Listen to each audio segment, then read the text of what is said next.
banyak perbaikan sebagaimana saya bilang tadi karena menyesuaikan dengan KUHP baru yang menganut nilai restoratif, ya, restitutif dan rehabilitatif. Ya. Lanjut, ya, KUHP baru mencegah kekerasan. Nah, kita tahu kita sering mendapatkan persoalan kekerasan dalam penyidikan, ya. Kayak kemarin waktu kita yang di Palu ada yang meninggal.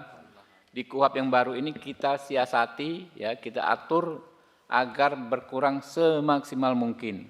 Di antaranya dengan pengadaan CCTV atau kamera pengawas dalam setiap pemeriksaan dan di setiap ruangan di mana ada penahanan.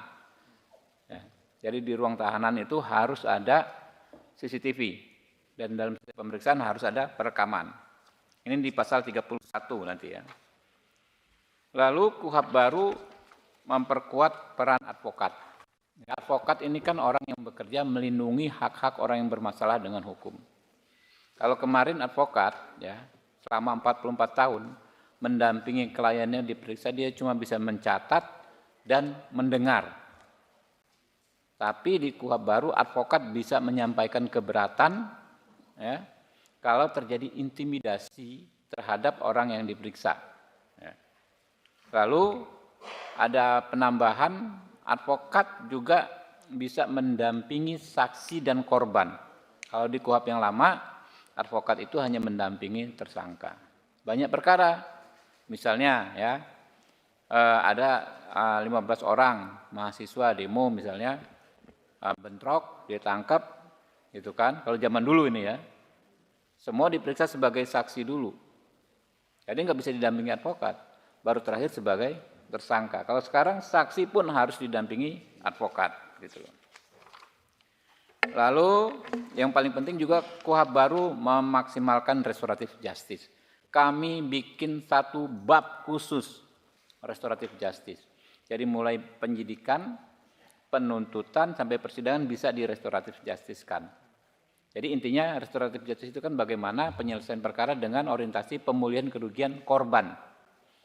Bukan semata-mata menghukum si pelaku dengan melibatkan korban dan pelaku. Jadi kalau ada misalnya dalam pidana tertentu ya, ada kesepakatan antar korban dan pelaku restoratif justice bisa dihentikan. Kita contoh dulu kasus pidana ibu-ibu yang dituduh ngambil coklat itu ya, ngambil coklat. Kakek Samirin. Ya, kakek Samirin, nenek apa gitu ya. Ya. Ambil kayu gitu kan, ngambil pisang, kan kecil. Tapi kalau menurut aturan yang lama memang harus diselesaikan sampai sidang, nggak mengenal perdamaian pidana kan. Nah kalau sekarang bisa diselesaikan dengan restoratif justice, bisa dimaafkan. Jadi diputus oleh pengadilan, tapi putusannya adalah perbuatan yang terbukti, tetapi dimaafkan dan tidak dikenai hukuman. Ya, itu di KUHP baru yang kita coba maksimalkan. Hal lain, kami membuat pengaturan di KUHP baru ini soal hak-hak kelompok rentan, perempuan, difabel ya, kemudian orang lanjut usia. Ini kan akan ada kendala-kendala ketika mereka memproses hukum, menghadapi proses hukum, maka harus dapat perhatian yang khusus dan dilindungi hak-haknya. Nah, yang signifikan juga KUHP baru memperbaiki syarat penahanan. Kalau di KUHP yang existing sekarang, penahanan itu sangat subjektif oleh penyidik. Adanya kekhawatiran melarikan diri, menghilangkan alat bukti, mengulangi tindak pidana. Bahasanya itu adanya kekhawatiran siapa? Kan susah. Nah, kalau yang sekarang kita bikin pengaturan adanya upaya melarikan diri. Berarti sudah harus ada perbuatan permulaan ya untuk melarikan diri, menghilangkan alat bukti atau mengulangi tindak pidana. Tambah banyak lagi syaratnya. Jadi nggak gampang. Sewenang-wenang orang ditahan sebelum proses persidangan. Mungkin itu teman-teman, ada tambahan dari rekan-rekan Pak Rano dikit. Pak Hinca dikit ngomong lah, pantas-pantasnya. Ya.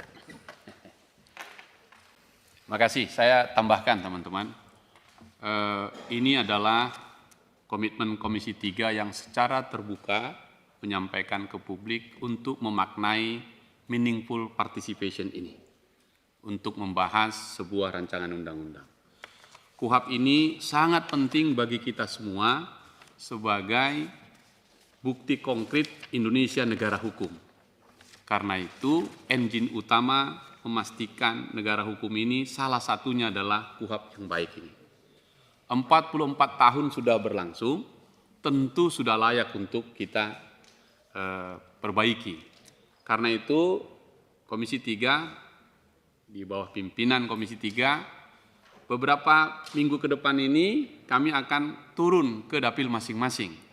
Karena itu selain hari ini untuk kami sampaikan draftnya, semua publik bisa mengakses, kami atau paling tidak saya kembali ke dapil saya akan bertanya kepada masyarakat, siapapun dia, tentang pengalamannya yang pernah dialaminya. Sehingga dengan demikian kita punya banyak lesson learned, pelajaran masa lalu yang kita coba dengarkan dan adopsi untuk melengkapi pikiran-pikiran yang sudah disiapkan oleh DPR RI. KUHP ini sebagai usul inisiatif dari DPR, nanti baru pemerintah masuk, baru kami bersama-sama. Intinya saya ingin menambahkan dari pimpinan tadi, semua kami di Komisi 3 akan kembali ke dapilnya masing-masing untuk menyerap dan mendengarkan aspirasi baik dari lingkungan kampus, kepolisian, kejaksaan, pengadilan, dan masyarakat luas, terutama juga kelompok-kelompok aktivis dan pejuang-pejuang di masyarakat sipil untuk kita dengarkan masukannya, untuk kita lengkapi KUHP kita ini. Karena itu saya mengimbau, kami menghimbau kepada seluruh masyarakat Indonesia, mari tumpahkan pikiranmu, kasih ide dan pikiranmu, agar KUHP yang kita bahas bersama ini bisa memenuhi rasa keadilan kita semua. Itu saja pimpinan. Ya, teman-teman, ini mungkin ada ini. Nah, simbolik bro. Mbak, dipotong simbolik. Nah, scan. Jadi jangan sampai kayak undang-undang TNI ada draft yang berbeda, yang beredar dengan yang kita bahas. Ya. Yuk. Jadi draftnya inilah. Walaupun namanya draft, tentu kita masih sangat terbuka terhadap masukan dari teman-teman semua. Coba langsung aja dicoba. Nah, coba. Ada yang mau coba? Oke, Udah ya? udah. Nah, coba dulu. Oke teman-teman, ada yang ditanya? Yes. Yes.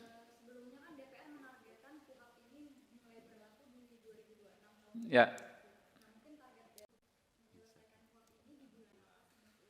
Ya, kalau bisa ya jangan lebih dari 2 kali masa sidang.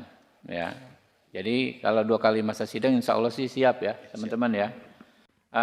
KUHP ini pasalnya nggak terlalu banyak, nggak nyampe 300 pasal. Berbeda dengan KUHP kemarin berapa ratus pasal, 700-an pasal ya, lebih ya. Kemudian saya pikir nggak akan banyak dispute di KUHP ini, karena concernnya adalah memperkuat hak-hak orang yang bermasalah dengan hukum, apakah sebagai tersangka, sebagai saksi, sebagai korban, kita perkuat hak-haknya. Jadi paling lama 2 kali masa sidang. Jadi ini belum dihitung ya Mbak ya. Kita baru akan kick off-nya, rakernya kemungkinan di awal masa sidang yang akan besok. Jadi kick off pembahasan, ini kan penyusunan. Di undang-undang ini penyusunan sudah selesai. Kick off pembahasannya kemungkinan awal masa sidang besok. Karena ini kan sudah mau libur lebaran teman-teman ya. Tinggal berapa hari. Tapi kalau teman-teman komisi nanti menyepakati, kami akan mengadakan rapat sirkuler raker awalnya ini, minggu ini nggak apa-apa juga, nggak ada masalah. Jadi paling lama 2 kali masa sidang, kalau bisa 1 kali masa sidang besok sudah selesai, kita sudah punya KUHP yang baru.